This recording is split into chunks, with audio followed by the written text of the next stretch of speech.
جس defence system پر امریکہ کو تھا ناز، ایران کے حملے میں ہوا تباہ۔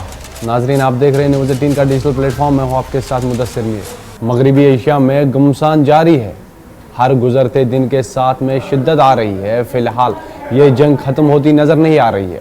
امریکہ اور اسرائیل کے پہلے حملے کے بعد ایران کے جوابی حملوں نے امریکہ اور اسرائیل سمیت پوری دنیا کو حیران کر دیا ہے۔ ایران نے خطے میں موجود امریکی اڑوں اور اثاثوں پر پے در پہ حملے کیے ہیں اور اس کی شدت میں کوئی کمی واقع نہیں ہوتی ہے۔ ایرانی فوج نے امریکہ کے میزائل دفاعی نظام تھاڑ کو نشانہ بنایا، جس پر اسے ناز تھا۔ متحدہ عرب امارات، اردن اور قطر میں واقع امریکی ریڈار سسٹم کو نشانہ بنایا گیا۔ سیٹلائٹ تصاویر میں واضح طور پر ان تینوں ممالک میں ایرانی حملوں کے نتیجے میں ہونے والی تباہی کو دکھایا گیا ہے۔ اب امریکی حکومت کے اس بیان کا مفہوم واضح ہوتا جا رہا ہے کہ ایران جنگ کھینچنے والی ہے۔ ایران اور امریکہ اسرائیل کے درمیان جاری جنگ کے دوران خطے میں امریکی فوجی اڑے نشانے پر ہے۔ سیٹلائٹ کی نئی تصویر سے ظاہر ہوتا ہے کہ ایران نے اردن اور متحدہ عرب امارات میں فوجی اڑوں کو نشانہ بنایا، جہاں امریکی میزائل انٹرسیپٹر سسٹم کے لیے اہم ریڈار موجود تھے۔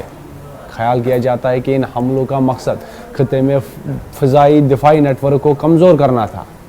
سیٹلائٹ کی تصاویر کے تجزیہ سے پتہ چلتا ہے کہ ابتدائی حملوں کے دوران اردن میں موقوف سالتی ایئر بیس پر تعینات امریکی تھاڑ میزائل کی بیٹری کے ریڈار سسٹم کو نشانہ بنایا گیا۔ CNN نے اطلاع دی ہے کہ تھاڑ میزائل کی بیٹری ممکنہ طور پر تباہ ہو گئی ہے۔ یہ حملہ ایسے وقت میں ہوا ہے جب تہران نے امریکہ اور اسرائیل کی جانب سے ایران کے خلاف شروع کی گئی حملے کے جواب میں پورے خطے میں امریکی فوجی تنصیبات کو نشانہ بنانا شروع کر دیا۔ یہ ریڈار انتہائی جدید ٹیکنالوجی سے لیس ہوتا ہے اور اسے بہت دور سے آنے والے بیلسٹک میزائلوں اور ڈرونز کا پتہ لگانے کے لیے استعمال کیا جاتا ہے۔ امریکی میزائل ڈیفنس ایجنسی کی 2025 کے بجٹ دستاویزات کے مطابق اس ریڈار کی لاگت تقریباً $500 ملین ہے۔ ایران سے تقریباً 500 میل کے فاصلے پر واقع یہ اڈا طویل عرصے سے امریکہ کے لیے علاقائی عسکری سرگرمیوں کا ایک بڑا مرکز رہا ہے۔ تنازع شروع ہونے سے قبل لی گئی سیٹلائٹ تصویر میں فضائی اڈے پر 50 سے زیادہ لڑاکا طیارے دکھائی دیے۔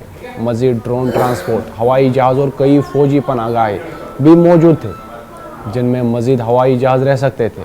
یہ اڑا خطے میں امریکی فوجی کارروائی کے لیے اہم بتاتا ہے۔ جہاں ایک جانب ایران مختلف مقامات پر جوابی کارروائیاں کر رہا ہے، وہیں دوسری جانب اسرائیل نے بھی ایران اور اس کے اتحادیوں کے خلاف فضائی حملوں کا سلسلہ تیز کر دیا ہے۔ رپورٹس کے مطابق اسرائیلی فضائیہ نے ایران کے مختلف شہروں اور حساس تنصیبات کو نشانہ بنایا ہے۔ ان حملوں میں فوجی مراکز، اسلحہ کے ذخائر اور دیگر اسٹریٹجک مقامات شامل بتائے جا رہے ہیں۔ ذرائع کے مطابق ان کارروائیوں کا مقصد ایران کی عسکری صلاحیت کو کمزور کرنا اور اس کے جوابی حملوں کو روکنا ہے۔ تاہم ایران نے واضح کیا ہے کہ وہ ہر حملے کا سخت جواب دینے کی صلاحیت رکھتا ہے۔